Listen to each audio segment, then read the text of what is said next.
Hello, welcome to the Thinkers50 Radar 2021 series, brought to you with LinkedIn Live. I'm Stuart Craner. And I'm Des Dearlove, and we're the founders of Thinkers50, the world's most reliable resource for identifying, ranking and sharing the leading management ideas of our age. Ideas that can make a real difference in the world. Our belief in the power of ideas has been the foundation of our work since we launched the first ever global ranking of management thinkers in 2001. We've published a new Thinkers50 ranking every 2 years since, and it remains the premier ranking of its kind. So we're super excited that 2021, a year in which fresh thinking and human ingenuity are more important than ever, is also a Thinkers50 year. And middle-aged Englishmen don't get super excited very often. Nominations are now open for both the Ranking of Management Thinkers and the Distinguished Achievement Awards, which the Financial Times helpfully calls the Oscars of management thinking. Shortlists for Thinkers50 Awards will be announced during summer, and then the year's finale on the 15th and 16th of November will bring all the excitement of a new ranking and the naming of our Thinkers50 2021 award winners. But we start every year with the Thinkers50 Radar class. 30 up-and-coming business thinkers to watch in the coming months. In this series of 30-minute webinars, we want to showcase some of those ideas, to bring you the new voices of management thinking. We want to really inspire you to seize this moment to create a better future for you and for your organization. Which brings us to our guest today, who fits those criteria beautifully. He is Mitch Joel. Mitch has been described by Strategy magazine as one of North America's leading visionaries, and he's certainly one of the most exciting and insightful keynote speakers around. He spent close to 2 decades building, running, and eventually selling his agency to WPP, one of the world's most valuable marketing and communications companies. Today, Mitch is the founder of the 6 Pixels Group, an advisory, investing, and content producing company focused on brands, commerce, community, and what's next. He's also a best-selling business author. His first book, 6 Pixels of Separation, named after his acclaimed blog and podcast series, is a bestseller. His follow-up book was Control-Alt-Delete, and his new forthcoming book is called Algorithm, and looks at how future business will blend data and creativity. So we have 30 minutes. Please send in your questions along the way. Let us know where you're joining us from today. So Mitch, welcome. Well, great to see both of you, and thank you so much for this. And I think, Stuart, you know this because you were a guest on my podcast. I've been a fan of Thinkers50 for many, many, many years, and having the privilege of being on this radar list was really an important thing for me. So thank you so much for the opportunity and the ability to hang out with you guys. This is great. So what are you working on at the moment, Mitch? You've had a year of cogitation, no keynotes to be done in the world of thinking. We're filling notebooks, aren't we? Aren't we all filling just notebooks of ideas and things? We're spending a lot of time creating, for sure. There's no doubt. When the pandemic hit, I was having one of my better speaking years, and that's after, a career of 15 plus years of doing professional speaking. And the keynote at that time was and still is called Disrupting Disruption, which was core to the work that I do. And I tend to not have a set 60 minutes. I'll take slides and stories every single day and have conversations with people through my podcast and through platforms like Clubhouse and LinkedIn and beyond, and keep building on it. And I was really worried when the pandemic hit, not because of my ability to deliver cogently here via webcam and ring lights and the like, but would the content still resonate in the world that we were in? And what I realized really quickly is not only did it resonate, it felt way more immediate. And I think the work that I was doing historically has been, this is where we are, this is where the world is going. And it felt to shift to this moment of this is where things are at and what have we done to really manage during these times. And that wound up spinning off into something I call the Great Compression, which was a play off of this moment where we weren't sure if we were going to be heading into the Great Depression or not. And one could argue we might still economically. I think that looking at the stock market in comparison to where we truly are at is probably not the best metric. And this K-shaped recovery that we're hearing about, I think is really true. But I don't think it's true in terms of the recovery so much as it is in terms of our population and our humanity. I think some people really thrived in this moment, and some people really didn't. And to me, that K-shape, it has nothing to do with an economic recovery so much as how we need to look at each other and realize that some people did exceptionally well and some did really, really poorly. And so this idea of the Great Compression led to a couple of models that I've been fortunate enough to present to clients and speaking events. Haven't stopped doing my podcast, which is the longest running business podcast in the history of podcasting. So every week that comes out.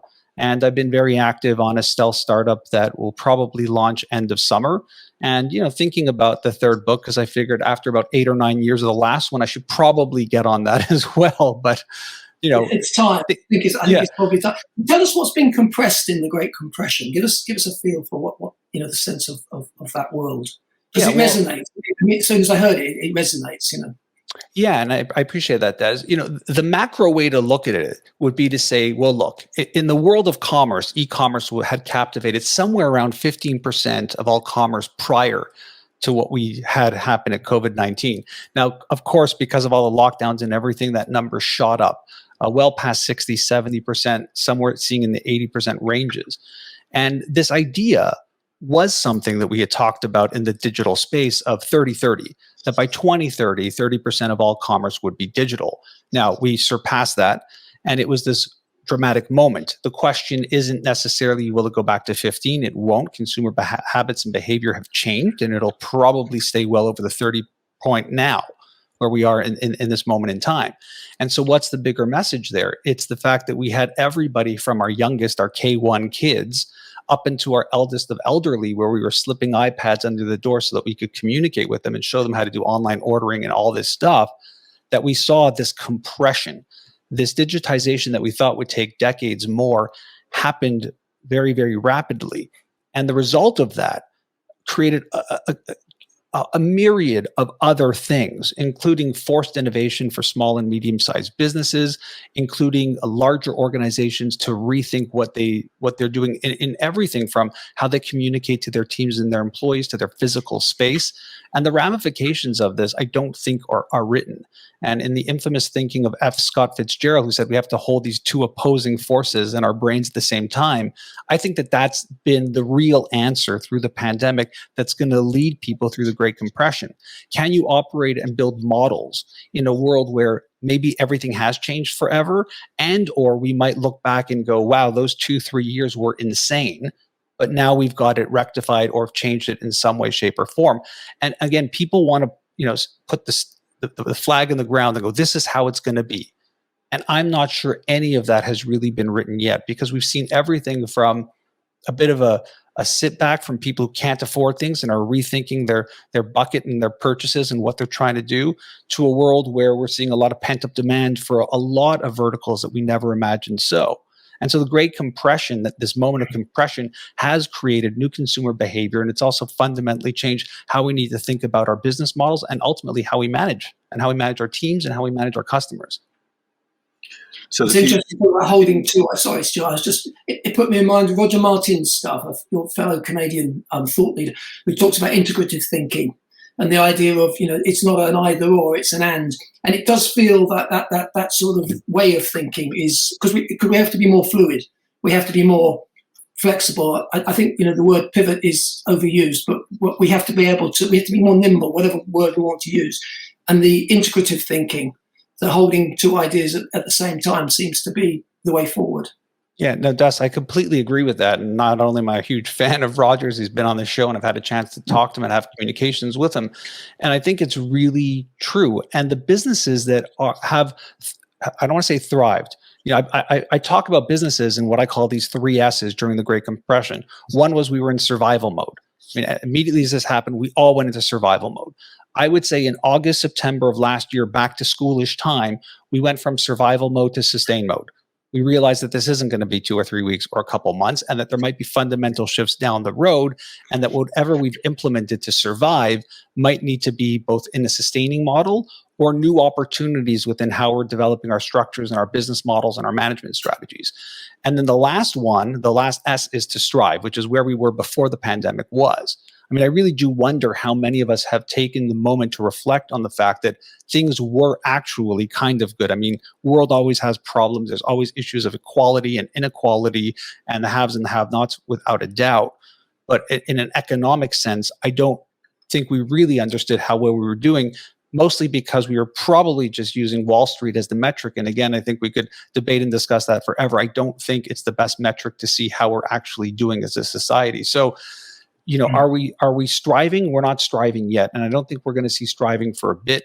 The better of the scientists believe that this is a 3 to 5 year window, and it's looking pretty accurate if you really think about, when we're going to get our vaccines, when we can get life back to normal. I know there are regions, in particular, my friends to the south in the United States, where they're flying East Coast, West Coast. They're having meetings. They've gotten double vaccines, but we're still sitting here up in Canada waiting for second doses, if not first doses. We're still in the middle of a third wave. All of this has dramatic impact on how we work together and build business and a society. And again, we can be as nationalistic as we want, and we've seen instances of that geographically all over the world. But it's going to be how we come together as a world to figure out what this will look like as we go forward. I suppose one of the most depressing things about the entire experience was that there's been very little sign of us coming together as a world over the last 18 months. Yeah, and I think it's gotten bad, and I think it's going to get a little worse. I mean, we have very myopic problems right now. When am I going to be vaccinated? When will my spouse be vaccinated? When will my kids be vaccinated? When will the community? When will the city? I live in Montreal, Quebec, Canada. And the big question for me isn't that. The question is, when will Ontario and Toronto be back? Because they hold the vast majority of our economic infrastructure. Direct flights, few and far between from Montreal. You got to go through Toronto. They are an economic anchor in North America, not just in Canada. When I think about it globally, we have these Chinese and Russian vaccines that have not been approved for use in Canada or the US. Does that mean we are going to accept people who've been vaccinated by these vaccines? I don't know. Will we as individuals want to take our families or our work to states, provinces, countries that have a low penetration rate of vaccination? I don't know. Will insurance companies allow us? Will employers allow? I mean, all these macro questions have yet to be played out, and I haven't heard many reactions or reasonable understandings of this is how it's going to go, because we're all in this very myopic phase. So I completely agree with you, Stuart. The problem is right now we are way too myopic.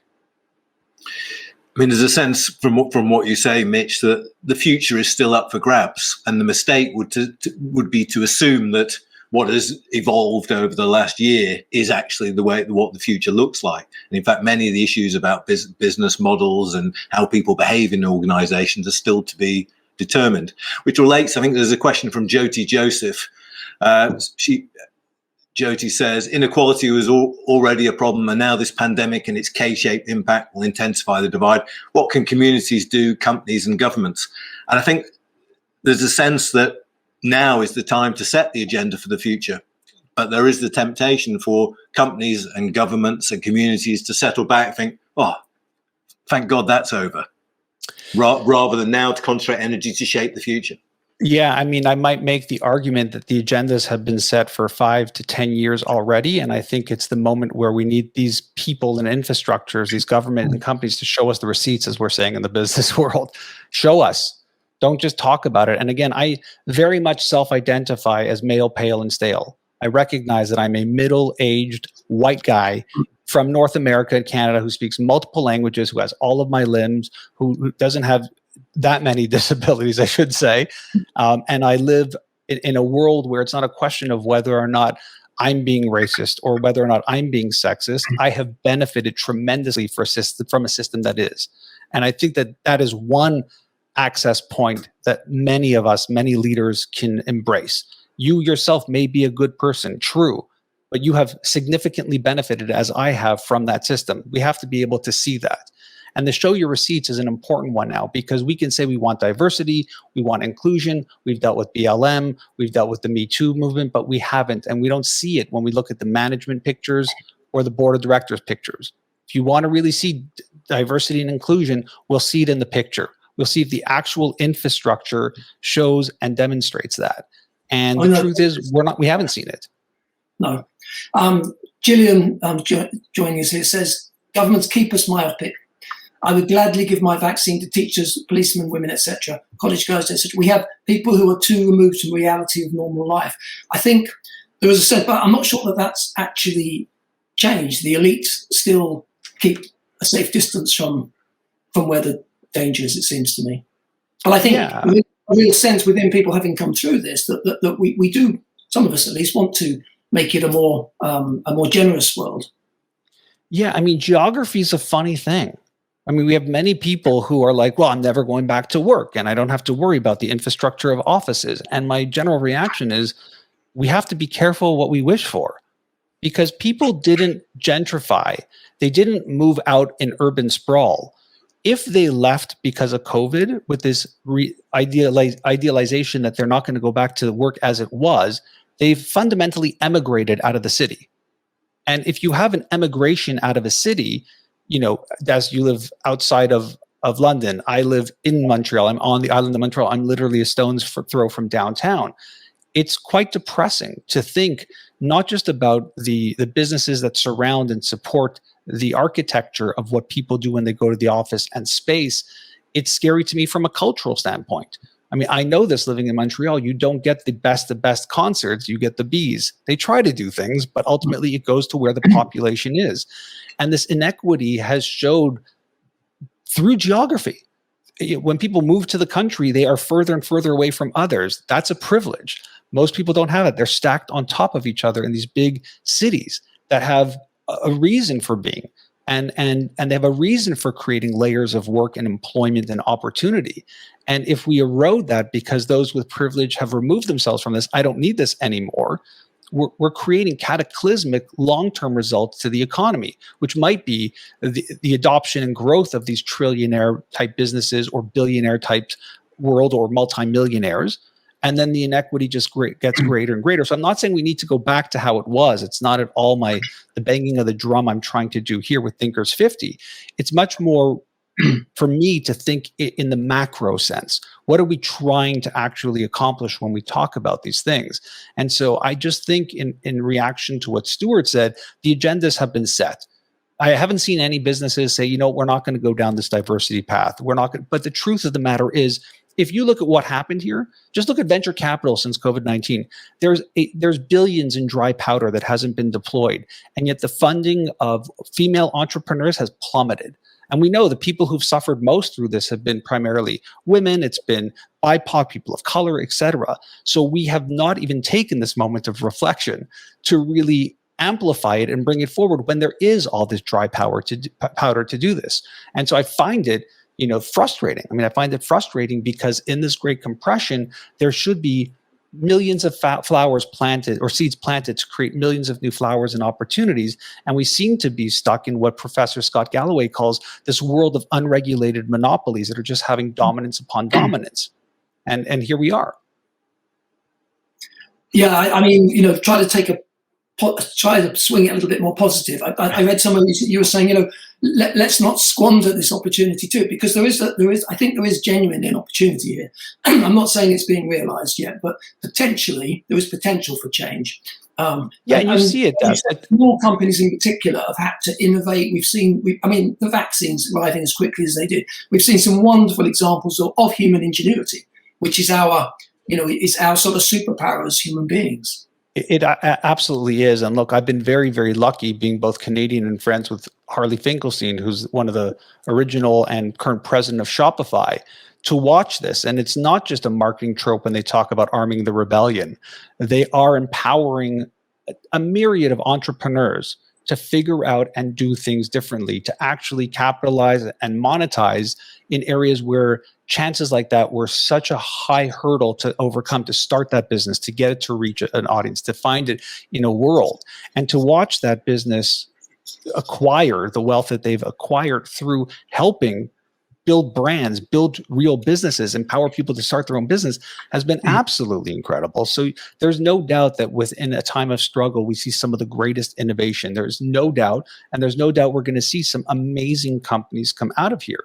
There's just no doubt. But that doesn't lessen the gap. And the gap is something that we all have to work really hard on, because we're a lot of people here on this planet, and we've got to make it work for everybody. How do you make your personal portfolio work? Because you're an entrepreneur, an author, a keynote speaker. How do you make it work? You're involved in the moment with a stealth startup, which I presume you're not going to tell us any more about. But how do you make that work? What do you consider yourself as? Privileged, my ability to have time and to focus and to have had success in the past and sell a business, and within that have a very bull market riding along with that. It's given me the time and energy where I can really focus on truly what's next. I mean, I used to say that that's what I help people do, figure out what's next or decode the future. And I've spent a lot of time, even before the pandemic, very candidly, doing that. And I think that for people who are privileged to be on a Thinkers50 list, we have to be able to recognize that a lot of the output of the work that we do is also the foundation for the development of the work. And that's probably been the biggest shift in the digitization of the space. Again, I've been blogging and podcasting since it started in the early 2000s. And showing your work in that way, being able to consume different types of media in a way we never could before, is profound. I mean, we were talking before we hit record about our dear friend Tom Peters, who's an incredible human being. And if you would take me back in time to, just before the year 2000 and said, hey, anytime you want to hear from Tom, you got to wait for a book. You're just going to have years and years of gaps in between thinking. And to think about what blogging has done, to think about the fact that any thinker, any human can have an idea in text, images, audio, and video, and distribute it or publish it fundamentally for free, short form, long form, pre-recorded or live. And this is what we're seeing be the catalyst to today, is profoundly powerful. And so when I think about my portfolio, I'm thinking about the fact that not only am I doing 3 or 4 radio hits every week on this intersection of brands, consumers, and technology, I get to do live events like this. I get to do virtual keynotes. I get to write things. Some I publish, some I hold, some I keep. All of that is an amazing canvas if you are somebody who's fortunate to be toiling in this trade, which the 3 of us very thankfully are. I mean, it's incredible that every week or whenever you want, Thinkers50 can hit live and be on LinkedIn to thousands upon thousands of people, have this asset, use it and extend it. So it's an amazing thing to be able to not just have the canvas, but be able to constantly be changing it and adding to it and adding tools to it. I mean, I'm on the cusp of doing a real newsletter. Right now, it's really a syndication of the content that I produce. But looking at that as, again, a blank canvas of how can I write more personally to the group of people who want to be attached to my ideas? How can I take those ideas and turn them into other concepts, whether it's in the keynote or components of a future chapter, or even for the other thinkers that I integrate with. I run a bunch of private Facebook groups for nonfiction authors, for thinkers that would be here included in lists like this. And having these conversations has been incredible. So my portfolio is doing fantastic, if you're asking, Stuart, because I'm able to explore avenues that would normally lead me into gaps where I'd have 3 or 4 years in between some of these thinkers producing content for me to consume, to inspire. That sort of prompts another question. I mean, we sort of mentioned that there's another book in the offing. 2 things on that. Have you managed? You said you filled notebooks full of notes and thoughts and ideas. Is that taking shape? How soon should we expect to see the output? Number one, and the second thing is, what does all this mean for the future of the book? Is the book still as relevant and as important in the life of a thought leader? Because you just say you don't have to wait for the next book necessarily. You can do this in a more real-time sort of way. You can be a thought leader who stays in touch with the audience. Go back to when Tom was writing In Search of Excellence. And, there definitely were several years in between before we got the next set of ideas from Tom. So, so is the world changing, and how's your book coming along? Yeah, I mean, you're answering the question in a circular way, essentially, which is, I love reading books, and I spend a lot of my time, a lot of my media consumption in nonfiction business books. It really is my thing. It's my jam, and I love it. And I think because of that, I'm very anxious about hitting publish on a book because I respect the process so much. I'm not saying my peers don't when they bang out books every 6 months. It's an amazing skill set. I just feel the book really needs to be some kind of anchor in that portfolio that Stuart spoke about. So the answer to the question is I don't know. I'm writing a lot, I'm creating a lot, and usually when it's time to write a book, the only analogy I can give is I'd walk into my business partner's office and say, I'm ready to write my next book, and is the timing right? We got the clients, and I was like, the water broke, the baby's coming. We're not going to be able to have a conversation. And so I would say right now the water hasn't broke.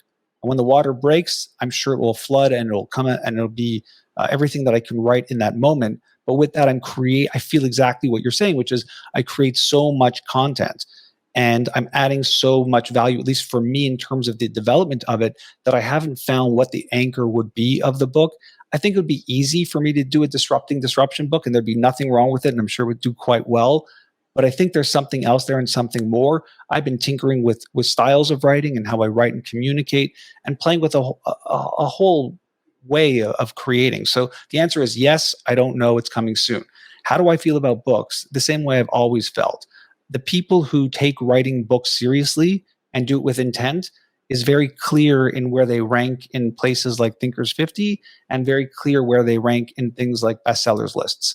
And they have definitely been fewer and far between, because the accessibility to create a book, that barrier has dropped quite significantly with hybrid publishing, self-publishing, etc. So am I bullish on the future of books? Always.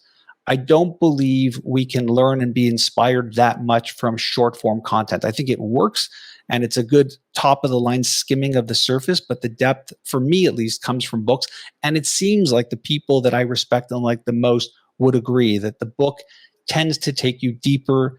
It tends to allow you to have more time spent with it, and push your ideas that come out of it into other directions. So I'm actually really bullish on the future of books. I don't believe in the whole attention span thing, primarily because look at binge watching and look at listenership on Spotify or other streaming platforms. It doesn't look like people are really cutting down and want short bits of content. I think they have access to it now, so they're using it, but that hasn't diluted the need for long form, deep content, and books provided in a way that no other media has been able to match.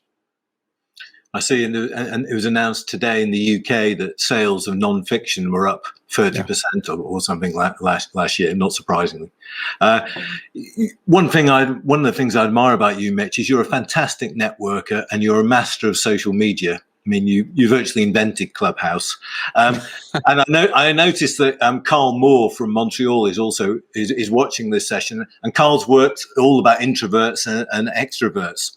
Are you an introvert or an extrovert? Because we come across lots of people who, something like Tom Peters, who you would say is an extrovert because he loves being on stage, but actually he's an introvert.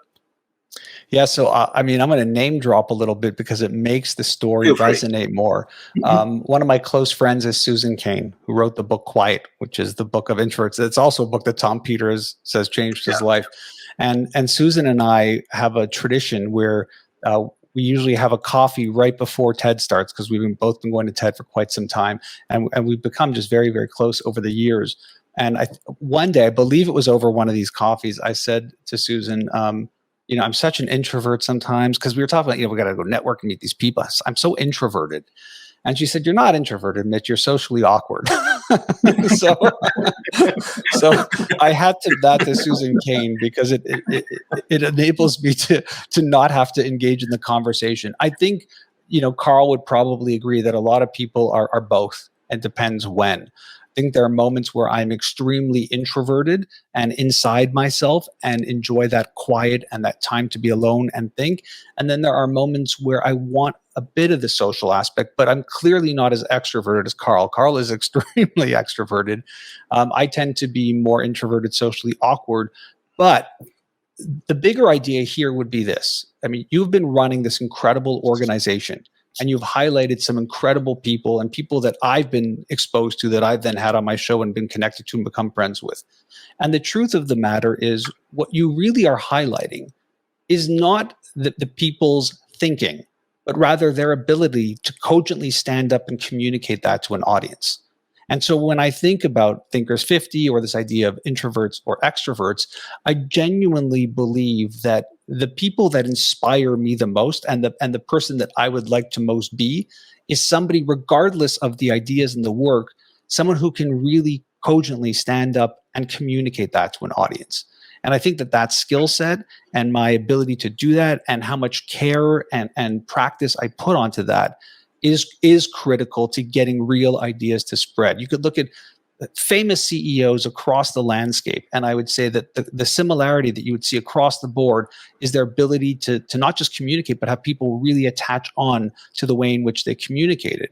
And to me, platforms like Thinkers50 and the work that I do in thinking about introverts and extroverts really is less about that and more about how are we teaching ourselves and others to do that better, because it's going to make everything better, from the ideas we get in the world to how it changes work, to how it changes the practice of management. So to me, that would be the core way to look at it. Yeah, Carl Moore's come back with a one-word retort: ambiverts. Yeah, I know, he loves that word, which explains everything. I would recommend you check out Carl's brilliant work as well. Mitch, we're out of time, unfortunately. Thank you very much for joining us. It's brilliant to see inside your fantastic portfolio of interests, ideas, opinions, and research. We really appreciate your time, energy, and insights. Thank you, everyone. You get a chance to play the guitar for us, so I can see it in the background. Yeah, well, I mean, one of the creative projects that I have is a podcast called Groove, the No Trouble Podcast, which is at notrouble.com, not my site, someone else's. But I'm trying to slowly build the largest oral history of electric bass players. So just to keep my other creative life and past music biz alive, I'm doing that. And those are some of the props that I share when people ask. I can't play it, but it's a lovely prop. Yeah, we all need our props. Yeah, thank you very much for joining us, Mitch. Next week, we'll be joined by Laura Morgan Roberts. So thank you, everyone, for joining us. And thank you, Mitch. Thank you.